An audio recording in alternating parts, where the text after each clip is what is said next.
The relatively modern Korean martial art of Hapkido is said to have its origins in Japan, or at least to have obtained its major influences from the Japanese art of Daito Ryu Aiki Jiu-Jitsu. This art was made famous by Sokaku Takeda. He is thought of by many as the last of the samurai, and was the teacher of Ueshiba, referred to as O-sensei, who founded Aikido based on Daito Ryu Jiu-Jitsu. Most Hapkido stylists believe that Takeda Shihan was the teacher for 30 years of the founder of Hapkido, Grandmaster Cheya. His name is spelled as Choi in English, but pronounced Cheya in Korean. He started Hapkido in 1945 as World War II ended and moved back to Korea after some 30 years of studies in Japan with Takeda. In English, Hapkido may be translated as the art of coordinated power. Its meaning also implies coordinated movement and harmony, such as between one's mind and body, plus the energy of inner strength. In 1964, Hapkido Master Rim began his studies in Korea with Grandmaster Cheya. He then moved to America to teach as a Grandmaster of the system. Master Joe Cheya, seen here with Grandmaster Cheya, has studied many years with Grandmaster Rim and now holds the rank of 8th degree black belt in Hapkido.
Hi, I'm Joe Cheya. I'm an 8th degree black belt in traditional Korean Hapkido. I've studied for the past 26 years with Grandmaster Rim Jung-bae, who was the chief instructor under Chae Young-sul in the original Taegu Dojo of Hapkido. Hapkido is an art form whose base techniques comprise 3,808 motions. In these tapes that we're doing for you through Black Belt Magazine, we're going to try and give you a sample of all levels of the motions within this art form. We're going to begin with the basics in Volume 1, and in each tape we're going to take it up a notch and give you progressively more advanced movements. Where in Tape 5, we're going to do just weapons techniques that are unique to Hapkido. If you like this tape, I hope you'll buy the whole series.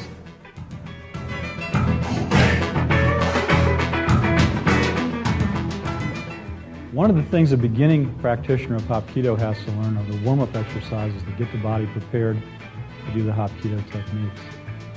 Mike's going to help me with these. I'm going to talk him through them so you can get an example of what we do before we start our class.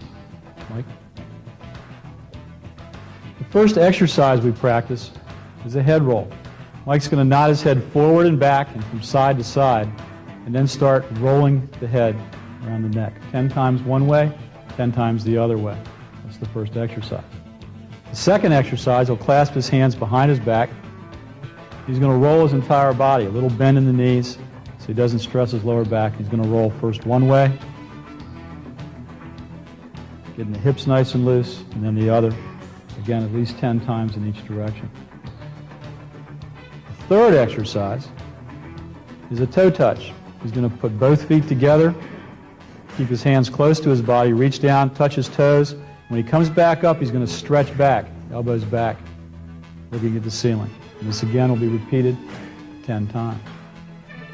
The third exercise, he's going to raise his elbow and slap back with his hand and stretch the pectoral muscle and the muscles of the upper arm. He's going to do one side and then the other. The next exercise, he's going to step forward with one foot. He's going to throw his hand out away from his body and then cup it back in towards the body. 10 times on one side, 10 times on the other side.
Really just stretches.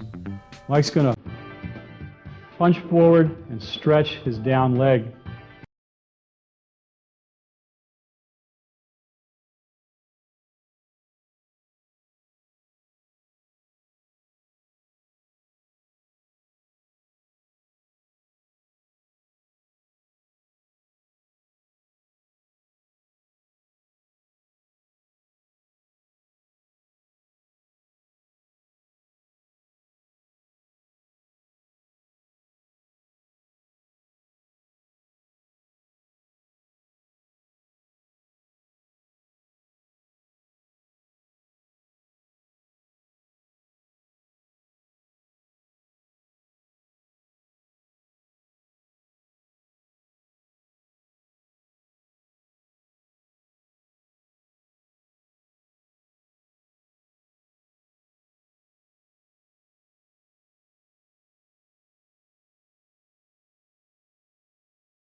He's going to do a shoulder roll now from a standing position. He'll step forward with his right leg and tumble over his right shoulder. He'll reach around with the right hand towards the left ankle and try to impact the mat as little as possible by curving his body through the roll.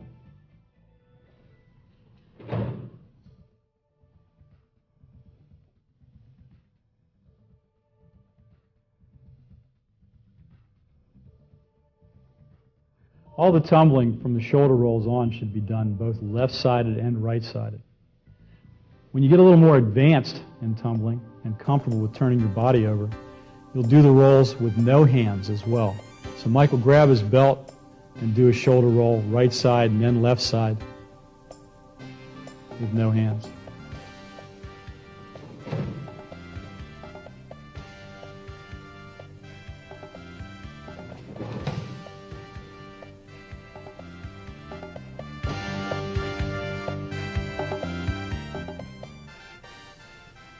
By turning the body over, the practitioner starts to develop a kinesthetic sense. that is where his body is in space as it turns through the air. He also has to be able to spread the impact out of a fall if he can't roll out of the fall. Mike's going to spread this fall out, this tumble out. He's going to get down on one knee again to begin this. When he turns himself over, he's going to spread out and absorb the impact of the fall through his arms and legs. He has his palm up, his chin tucked into his chest, his feet turned sideways so he's not impacting his heels, and his opposite arm tucked in close to his body so it doesn't pull his shoulders back and snatch his head back towards the mat.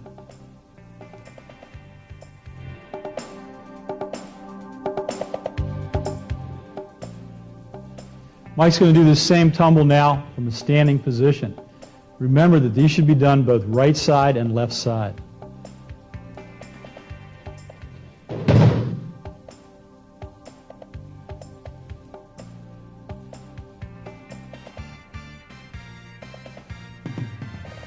The last tumbling motion practiced by the beginner is a rearward tumble. Mike's going to turn around and squat down.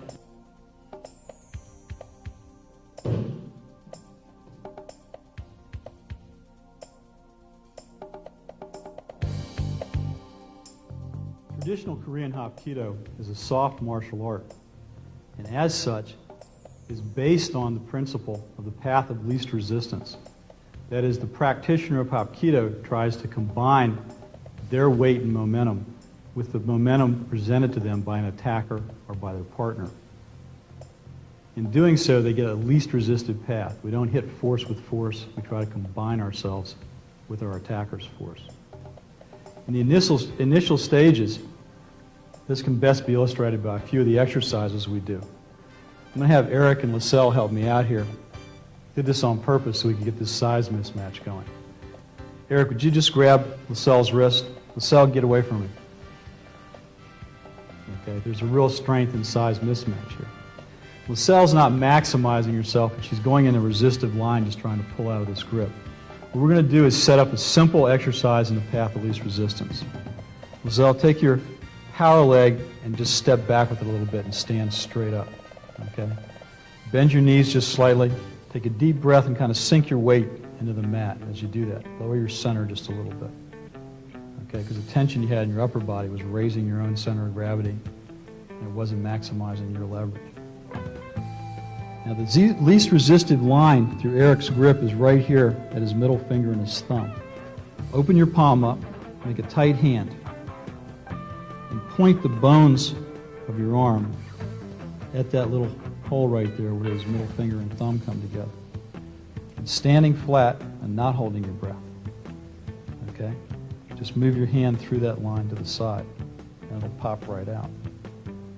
That's the least resistive line in that grip. Take the same hand, grab your other wrist. Okay? Just through your curve. Now where's the least resistive line? All right, there it is. So just point your thumb up. Bring it straight up and away, and the hand will pop out. Good.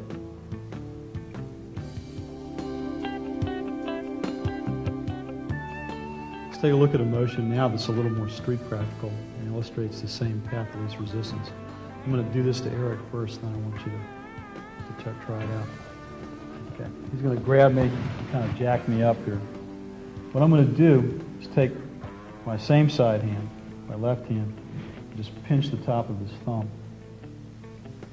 This hand I'm going to come and grab the wrist with the palm cranked up so I have a place for his wrist to bend. I'm going to take all this tension that he's putting into lifting me up and back, and I'm going to turn it into a wrist lock that'll knock him down. So by catching him here and stepping back just slightly, all I have to do now is turn my shoulders into the force he's put into me, and it knocks him right down. Okay? I want you to try that.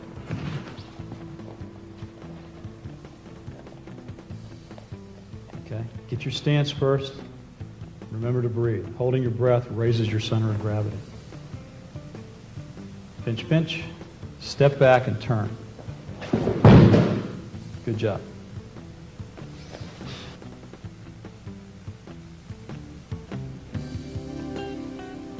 This next motion is an illustration of following the path of least resistance from a grab from behind. Eric, just kind of give me a bear hug over my shoulders. Okay? He's a pretty strong guy. Trying to struggle out of this is just not going to work for me. What I want to do is sit down into my weight again so that I have a base. I want to cover his arm. And then I'm going to lift one arm or the other so that my elbow starts to point the ceiling. I'll put my hip under that arm at the same time. What this creates is a hole for me to step out of. So I'm going through the least resistive line that way. Later on, we'll put a bunch of techniques into making this hole and coming out. But right now, all I want you to do is get away. Okay? Give it a try.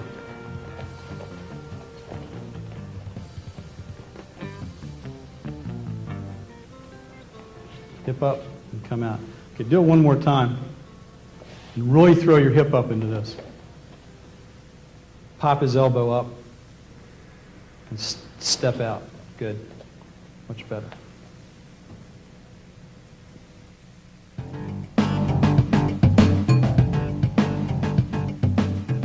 In this technique, we're going to take a look at a soft blocking technique. Most art forms that I've experienced use force on force. When Eric throws a punch, I forcefully block that punch. Since we weigh about the same, that's not a problem. If you do this, he's going to knock you backwards. So you take this force that's coming at you and stroke inside and move away with it. He'll actually follow towards you as he does that, as he extends his reach into you. So I'll take a basic stance, upright, my power leg back, relax into bent knees. I'm going to put my palms crossed a little higher than my belly button level. This is the basic defensive stance. And as he punches, I'm going to sweep both hands up to the inside and stroke back. This is a soft block. A double inside, retreating soft block. Okay? Try that. Remember to move with him so he doesn't bowl you over. Good. Don't pull him past. Do it again and use both hands this time. Even if he's not throwing the other hand, use both hands. Good.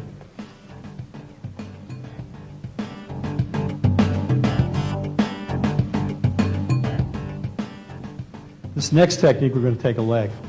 Okay? You have somebody this big popping a foot at you, it's going to be really hard to deal with. But if you can move with him and include his weight with what your body is doing, there's a good shot you can take him off his feet. So from here, Eric's just going to give me a shot towards my belly. I'm going to hold your foot up for you so I can illustrate what I'm talking about. I'm going to step around the kick and just bring this hand up so that this foot travels away just a little bit more. See how his hips moved? I need his hips to move just a hair like that. If I get his hips to move, then he won't be able to reach me with his hands. If I don't move his hips, then he can reach me with his hands. So I want that little bit of movement in the hips. And then I'm just going to take the leg straight back at him and knock him down. So from there, I'll come here and shoot the leg back at him. It's a least resistive line because I'm coming around the kick. I'm not trying to change the direction of it. What I'm trying to do actually is boost it just a hair. And right at the end of the boosting, I push the foot back. Okay? Try that out.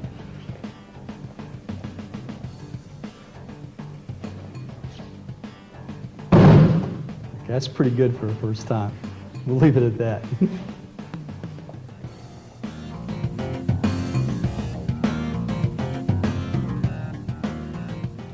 The path of least resistance is the terminology we use for beginning and intermediate Hapkidoists. As a person progresses through Hapkido, this path of least resistance turns into a connection with key energy. And it's through that connection with key energy that Hapkido is practiced. It's an extension of just the energy around you. The practitioner, through meditation and through practice, disappears into ki, because there's just one energy in the art form. This is practiced at the higher levels of Hapkido, though, not at the beginning and intermediate stages.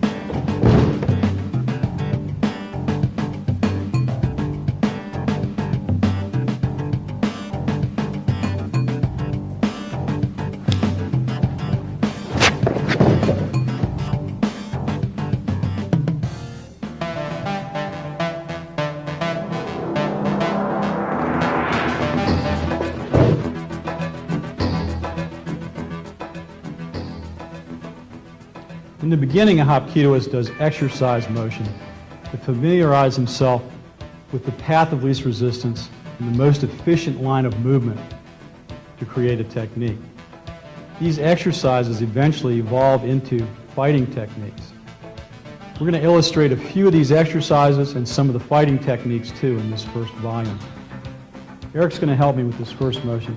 This is the very first thing we teach a beginning Hapkido practitioner, is this same side wrist grab. We teach a person to stand up straight, put one leg back, most likely a power leg, to breathe deep in the lungs, and to flex the legs just slightly and sink the weight into the mat to begin with. This technique starts by tightening the hand up and extending the fingers as if you're going to cup water in your palm, but leaving the arm supple at the same time. I'm going to step towards Eric and tilt his weight back just slightly by raising my palm into him. His weight's on his heels right now. I'm going to step back along the same line, keeping my arm very close to my body. As my palm comes back to my chest, I'm going to turn my palm over, reach across, place my thumb on top of his thumb, dig my fingers into his palm, and snap my wrist into place by dropping my elbow. From here, I'm going to drive Eric's thumb with my forearm right across my body to my hip. I'll now step into him, bringing my hip towards his hip, adjusting this leg so that my arm can slide down, my hand can place the knife edge of my palm on his tricep. I'm going to lift his hand and roll his tricep at the same time. And because Eric's fairly advanced, he's going to take the pressure off of himself by doing a forward roll.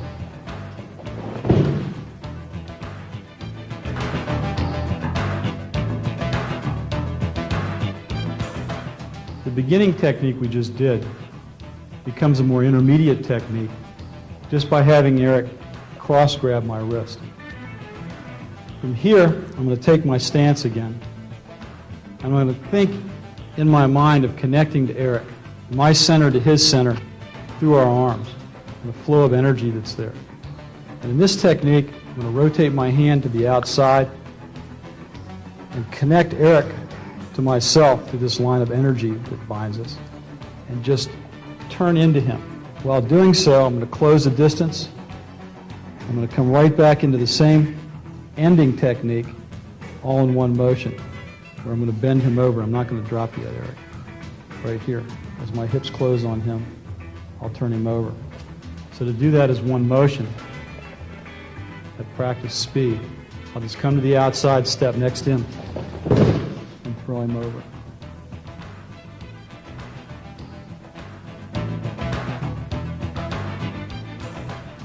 A little higher level intermediate technique would be a grab from behind, like a high bear hug. From here, I'm going to create a space using Eric's own grip by trapping his hands and throwing my hip and elbow up towards one side. When I do this, I create a hole that I can step out of. I'm going to step through Eric, keeping his hand next to me, tucking my other hand up into his armpit. As I straighten out of this, I'm going to do the same takedown technique. I'm going to raise the wrist and rotate the tricep at the same time. So when I straighten my own body out, I'll turn Eric over.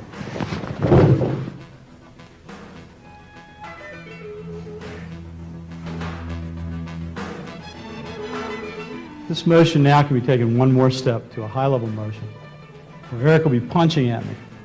From out of the air, I'm going to cross with a soft block. I'm touching Eric at his elbow as I cross this block and extending his punch to the same line that he presented it in. I'm not trying to push it one way or another. I'm touching him at his elbow because if I touch him at his forearm when I block, he might push his elbow through and hit me with that. So this block is much better accomplished at the elbow. From here, I'm going to step next to him into his punch and let my hand come down into his wrist. Position my hand the same way as I had in the last couple of movements. And as my hips close the radius on Eric's hips, I'll dump him over. Let's do that as one movement. So it's here,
There are many motions in traditional Hapkido that control your partner or your opponent through their wrist.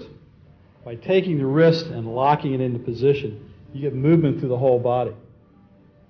That's what these techniques are going to be about, this first set. The beginner's motion in this technique starts as kind of a wide movement, where I'm going to raise my palms together and trap Eric's palm between my hands and my wrist. I'm going to rotate this to the outside by putting pressure on Eric's palm.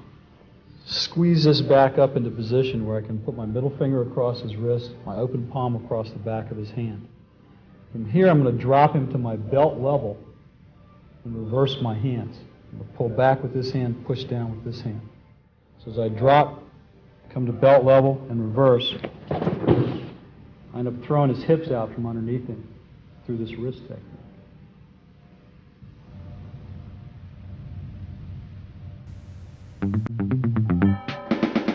The same basic wrist bending principle goes into work too when you grab by the jacket or any part of your clothing.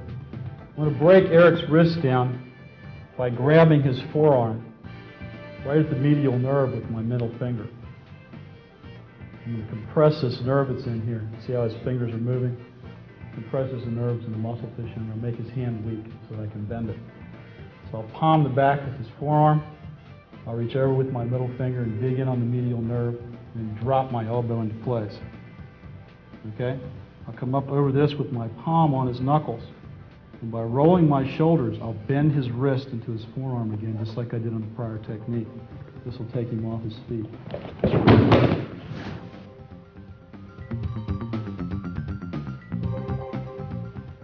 The next exercise, we're going to do the same wrist technique from a two-handed wrist grab from behind the back.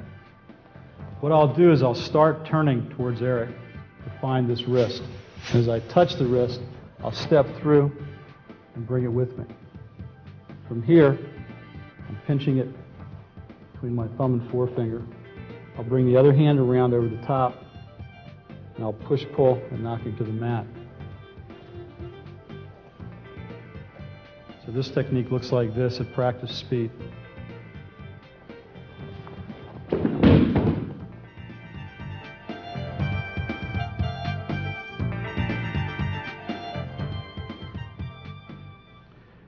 Once this has been practiced within the exercises, this motion becomes a very easy fighting technique.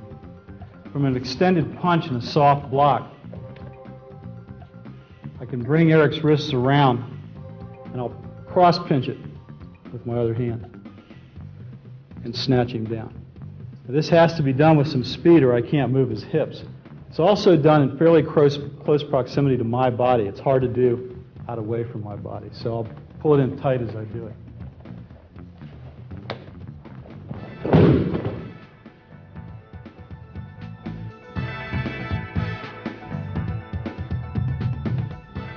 Let's have Lacelle and Melissa do these four techniques. You do the two base techniques, and you do the two higher techniques. Okay, we'll start with the base ones. Just with a wrist grab.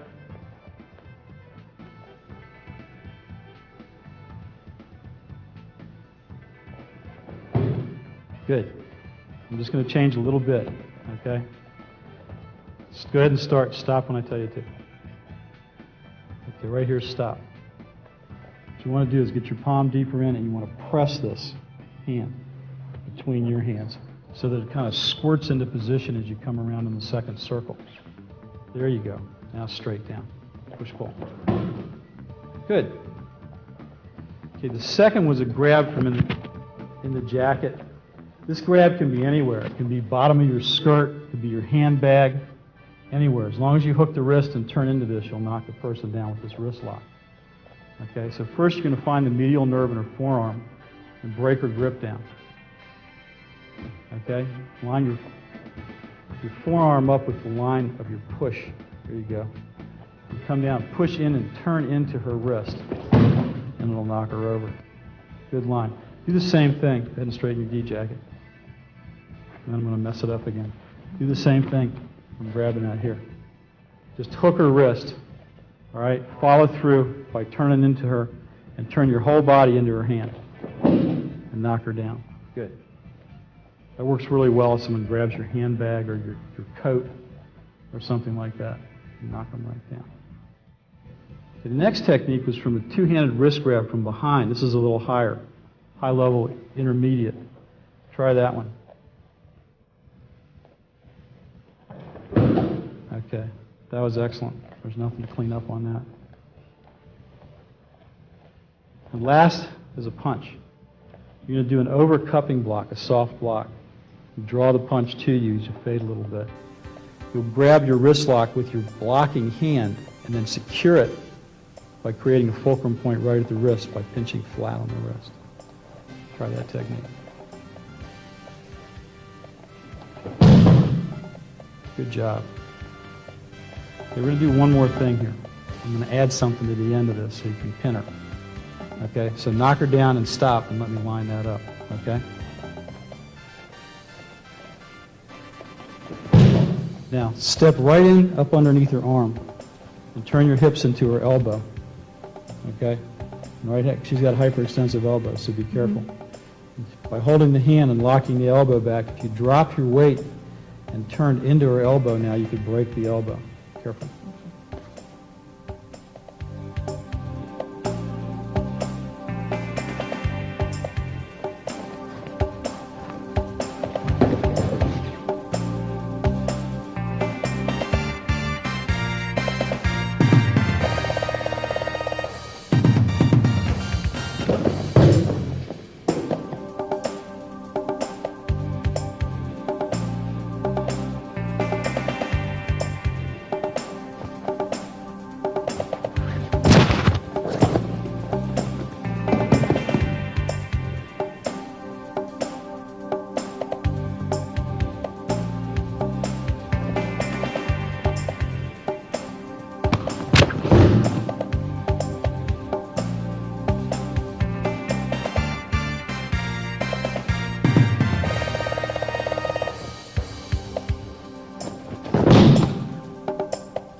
This third set consists of chokes and headlocks. The first choke is just a straight up two-handed choke. What I want to do is raise Eric's center a little bit so I can turn him over and get him off my throat. To do that, I'm going to reach underneath and trap his hand with my palm. I'm going to place my other palm underneath his elbow, step underneath that elbow, and raise it up with my hip. Using the knife edge of my hand, I'm going to turn his elbow over and take him to the mat. So as one motion, at practice speed, this looks like this.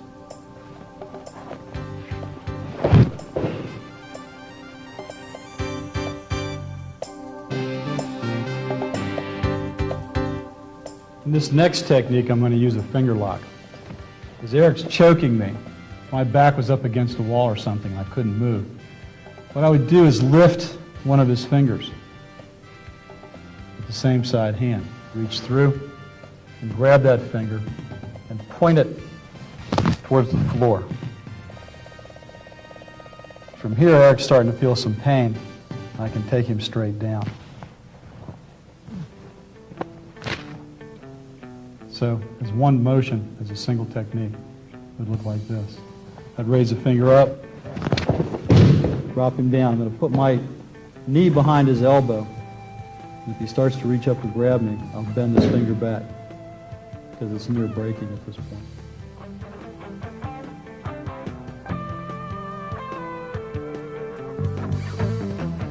This next technique is a rear arm choke. Eric will step behind me.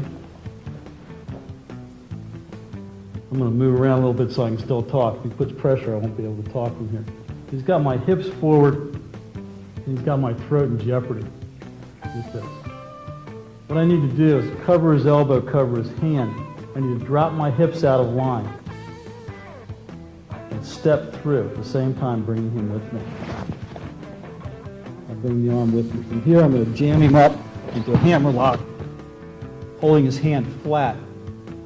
Put him on the floor. To lock this, I'll step behind his elbow and his wrist and twist into this to lock up the hammer lock.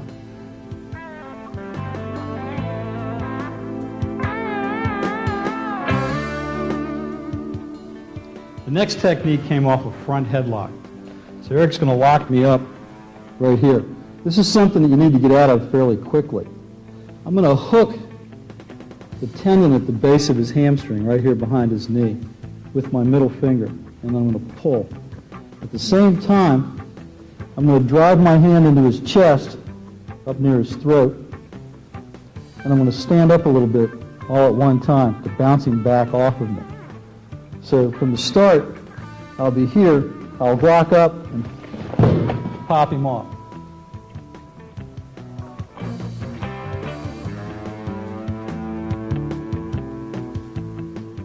This next technique is a side headlock. From here, I'm going to take my thumb and do the same thing I did with my middle finger on the last one. I'm going to jam it behind his knee joint and push forward. At the same time, I'm going to take my other thumb and reach up underneath his submandibular glands, right here underneath the jawline. I'm going to push this up and back. And at the same time, I'll stand just a little bit.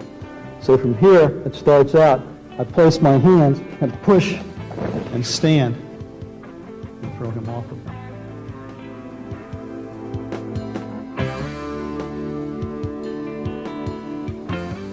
Okay, let's have LaSalle and Melissa do these techniques. Two-hand choke on LaSalle. LaSalle, you're going to cover her hand from the inside and use your palm to raise her elbow as you close the distance.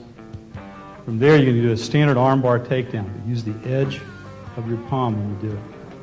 Take her all the way to the floor. Good job. The second technique would be if you were backed up against a wall or something and you couldn't move. You need to take a person down from a two-hand choke. We're going to use the finger technique. Just reach up and grab, try for her middle finger because that's the easiest one. Peel it up and reach across and put her into a finger lock. Okay? Just take your key finger from here and point it. And point that whole thing straight at the floor. Okay. Put this knee in behind her arm. Okay? And if she starts to turn on you, you can break that finger. Good job. Okay, the next technique is a rear choke. You up for this? Okay.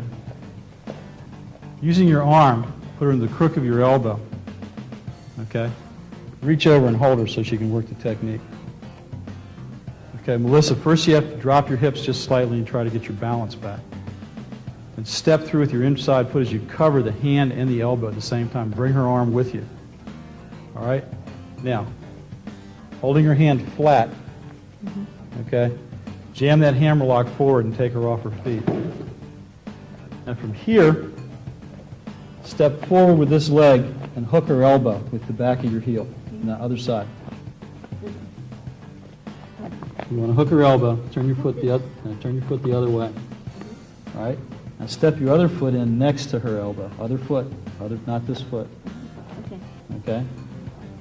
And what you do is you push and turn her flat and turn at the same time. Step out and I'll show you what I'm talking about. From here, come on back down. Okay? I'm going to push you flat. All right? I'm going to hook the elbow with my heel, tuck my other foot in. With my knee on her back, I can do this hammer lock with my legs.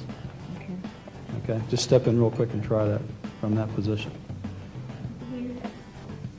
Yeah. Yep, now twist. Good. Okay?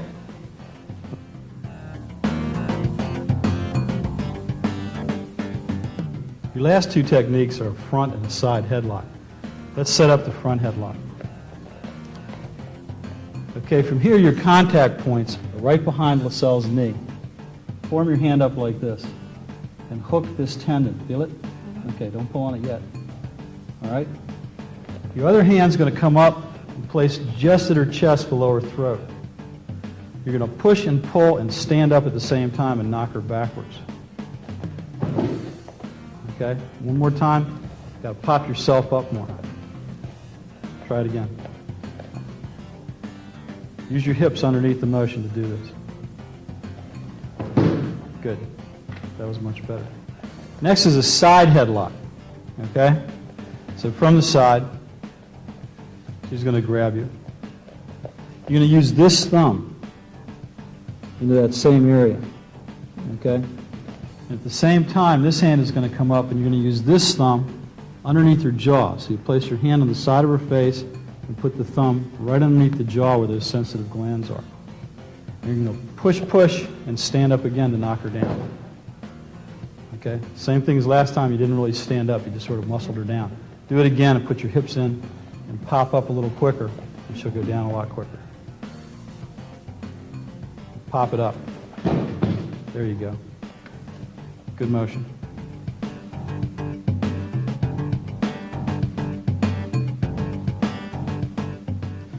This ends volume 1 of our series of 5 volumes for Black Belt Magazine. We're just scratching the surface here in volume 1. We're going to try to take things up a level in each tape as we go on. Hapkido has so many movements in it that all you're getting here is a sampler. But I think it's a sampler you'll find well worth your time.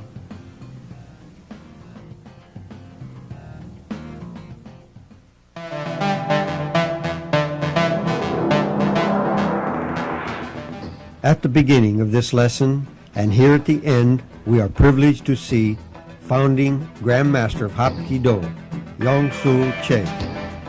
This extremely rare footage of Che was taken in America a few years before he passed away. A true legend in the world of martial arts, Yong-Sul Che.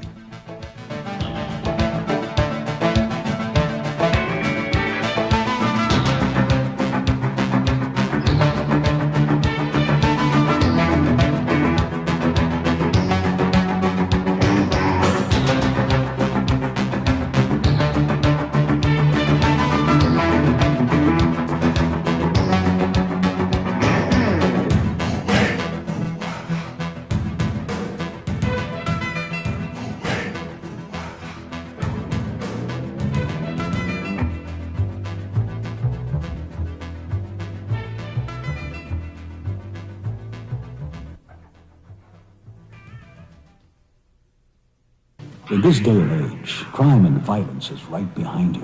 You can fight back with self-defense, and the best source is Black Belt Magazine, the world's leading magazine of self-defense. Learn how to defend yourself with fully illustrated in-depth articles, interviews with martial arts celebrities, plus trends and current events. Go with the best, Black Belt. To subscribe today, call 1-800-57-KARATE. There is only one martial arts legend. That legend is Bruce Lee. In his lifetime, he authored and co-authored only 6 books, including the Tao of Jeet Kune Do, as featured in the movie Dragon, the Bruce Lee story. There is only one place you can get all 6 books written by Bruce Lee, O'Hara Publications. Don't settle for anything less than the original. To order your copy of a Bruce Lee book or any other titles about the martial arts, call 1-800-396-4272. What are martial arts? Mysterious, building the body and mind, devastating, exciting. Learn how to defend yourself now. Let the experts show you on Black Belt Video. To order your Black Belt Video for only $29.95, call 1-800-581-5222.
Again, that's 1-800-581-5...